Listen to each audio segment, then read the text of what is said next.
Je vous livre les faits tels qu'ils se sont passés, conformément à mon travail de maître espion. Un travail qui n'a rien d'héroïque, mais qui impose de s'acharner au quotidien, à scruter les moindres détails.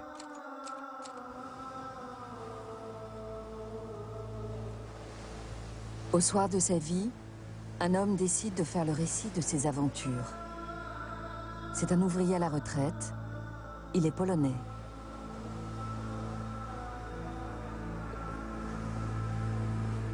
L'histoire sur laquelle il revient se passe au début des années 40, en Afrique du Nord. Il est alors chargé d'une mission qui va marquer un tournant décisif dans la Seconde Guerre mondiale. Il opère en zone d'ombre, d'Alger à Oran, de Tunis à Casablanca.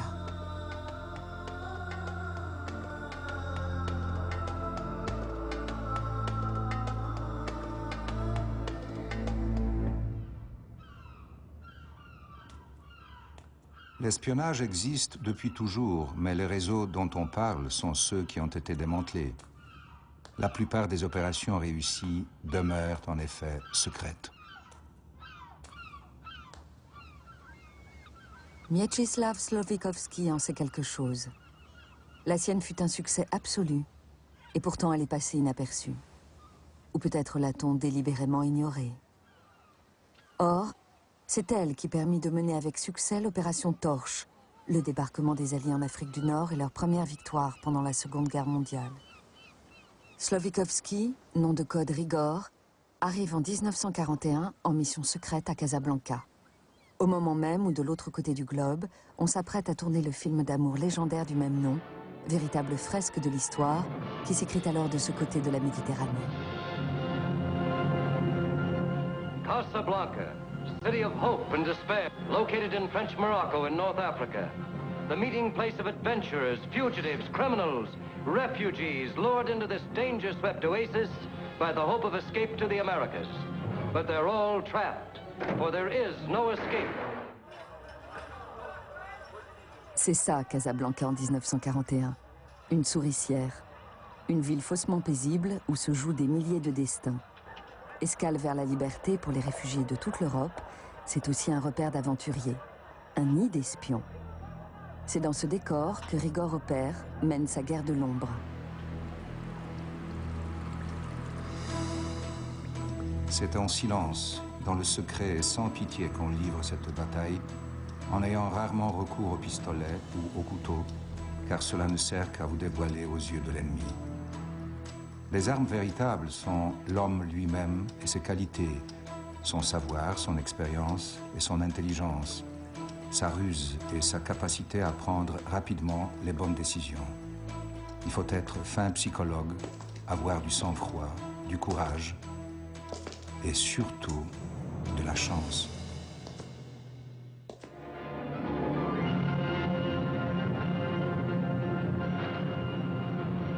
L'histoire de Rigor et le scénario de ce film d'amour, qui était destiné à soutenir la coalition anti-nazie, s'entrecroisent de façon surprenante. L'un scrute secrètement la réalité du moment, tandis que l'autre la met sous les projecteurs. Casablanca offre en effet une vision condensée du conflit mondial, à l'époque même où Rigor y joue un grand rôle en coulisses. Film d'amour mythique, Casablanca est aussi un reflet de la réalité. Les personnages principaux sont l'incarnation même des forces en présence en 1941. Rick est américain, et comme son pays en 1941, il est neutre.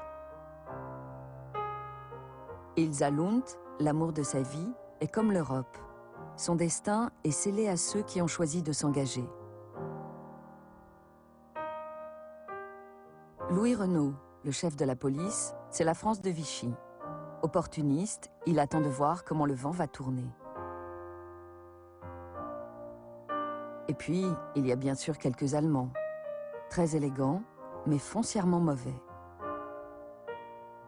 Enfin, il y a Victor Laszlo, un héros de la résistance tchèque, le seul à avoir une expérience véritable des horreurs de cette guerre, le seul résistant du film.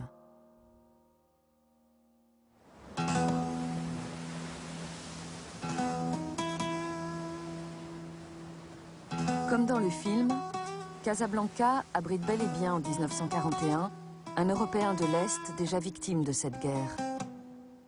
Il n'est pas tchèque, mais il est officier supérieur des services de renseignement de l'armée polonaise.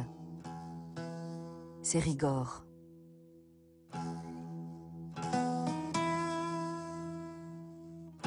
Après plus d'un siècle d'occupation étrangère, les Polonais sont devenus de fins limiers du renseignement et de l'action clandestine.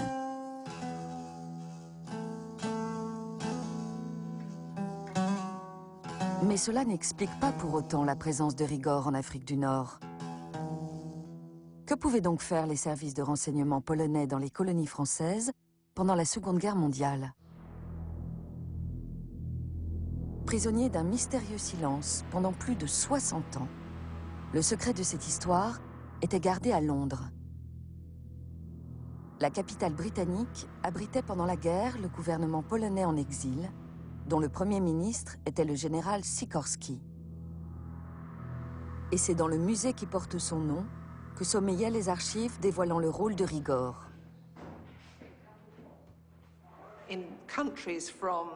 De l'Extrême-Orient à la Scandinavie, en Espagne et en Afrique du Nord, des agents polonais opéraient partout, au sein d'un réseau de renseignement mondial très efficace. Au début de la guerre et pendant les premières années, c'était la seule organisation d'envergure en mesure de fournir des informations aux Alliés. Sans la création d'une commission d'historiens anglo-polonais en l'an 2000, à la demande de la Pologne, lumière ne serait pas faite sur le rôle essentiel de leurs services de renseignement pendant la guerre. C'est la seule raison pour laquelle les services secrets britanniques ont enfin consenti à ouvrir leurs archives. Des archives cruciales, car celles des services secrets polonais, conservées par les Britanniques, demeurent étonnamment introuvables. Les événements ayant été en grande partie reconstitués, l'histoire est enfin écrite comme elle s'est déroulée. Si l'on pense aux informations que Londres a reçues concernant les missiles V1 et V2, ou encore au nombre impressionnant des informations et des photographies que les Polonais ont transmises, je pense notamment aux photos des camps de concentration, alors il est absolument impossible de sous-estimer et le volume et l'importance de la contribution du renseignement polonais aux Alliés.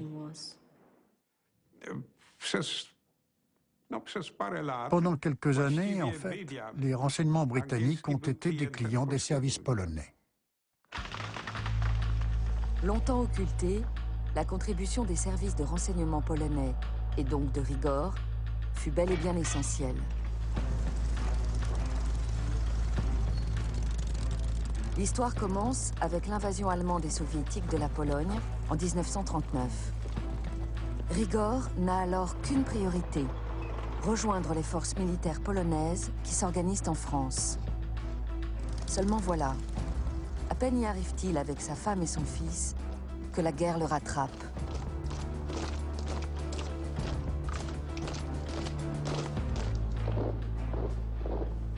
Lorsqu'en juin 40, la France capitule, un vent de panique se met à souffler.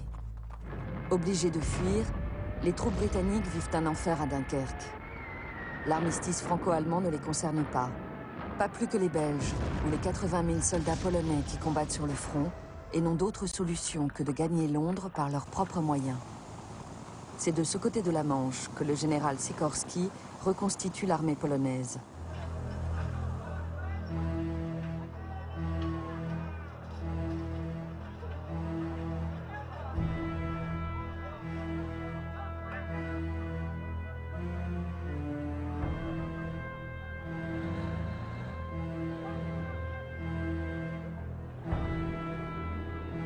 Tout le monde semble pris de panique, comme si la débâcle de la France avait pris de court tous les chefs de renseignement. Il n'y a plus ni radio, ni structure. Nous tenions pourtant là une occasion unique de réussir une opération d'espionnage, tant que les Allemands n'avaient pas encore digéré leur prise. Il a obtenu l'information d'un de ses amis officiers français que l'armistice allait partager la France en deux zones, dont une libre dans laquelle allait se trouver Toulouse. Alors, en bon officier de renseignement, il s'est dit, là, il y a une opportunité à saisir pour travailler sur les arrières de l'occupant.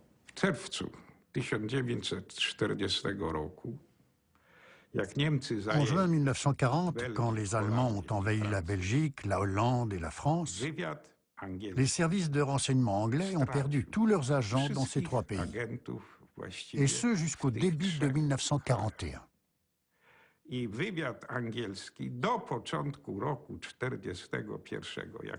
Quand je l'ai lu, je ne pouvais pas en croire mes yeux. Il n'avait plus un seul agent opérationnel en France, en Belgique ou en Hollande.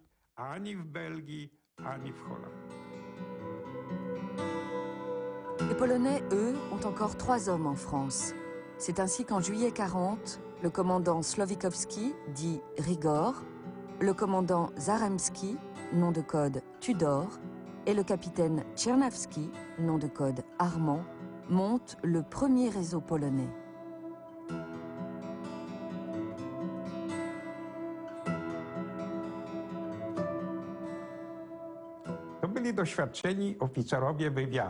C'étaient des officiers avec une grande expérience des renseignements. Et ils ont organisé le premier réseau d'une façon spontanée. Puis ils en ont informé Londres.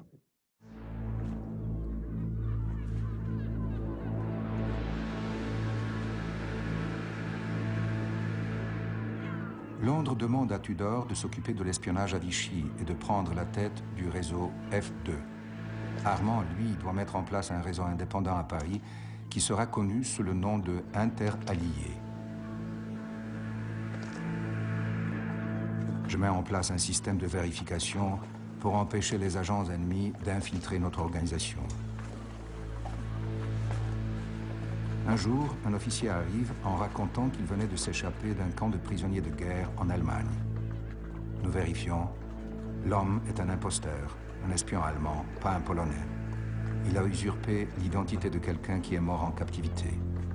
Nous avons des preuves, des témoins même. Je décide de l'éliminer.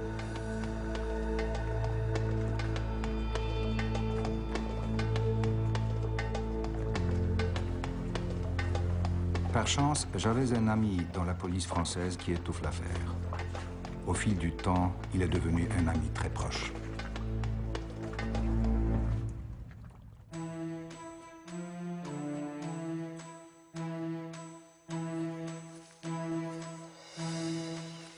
Je reçois l'ordre d'établir des itinéraires d'évacuation pour les soldats polonais bloqués en France. Je les fais d'abord passer un par l'Espagne, mais cela devient vite dangereux. L'Espagne était neutre, mais elle subit de plus en plus de pression des Allemands et beaucoup de nos soldats se retrouvent dans des camps d'internement. Il faut trouver une autre route pour les sortir du pays. La seule voie possible semble être la mer. La mer la plus sûre, c'est la Méditerranée. Je dois donc me tourner dans cette direction. With the coming of the Second World War, many eyes in imprisoned Europe turned hopefully, or desperately, toward the freedom of the Americas. Lisbon became the great embarkation point, but not everybody could get to Lisbon directly, and so a tortuous, roundabout refugee trail sprang up. Paris to Marseille.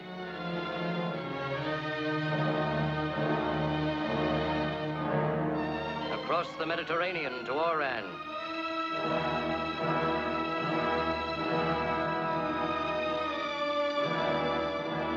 Then by train or auto or foot across the rim of Africa to Casablanca in French Morocco. Here the fortunate ones, through money or influence or luck, might obtain exit visas and scurry to Lisbon. And from Lisbon to the New World. But the others wait. Rigor, lui, parvient à évacuer les soldats polonais là-bas. Puis... Le 1er mai 1941, je reçois un message du quartier général polonais de Londres. J'apprends qu'à compter de cette date, je suis nommé chef du service d'espionnage en Afrique. on m'ordonne d'y organiser le réseau dans les plus brefs délais. La zone d'activité du nouveau service s'étend de Dakar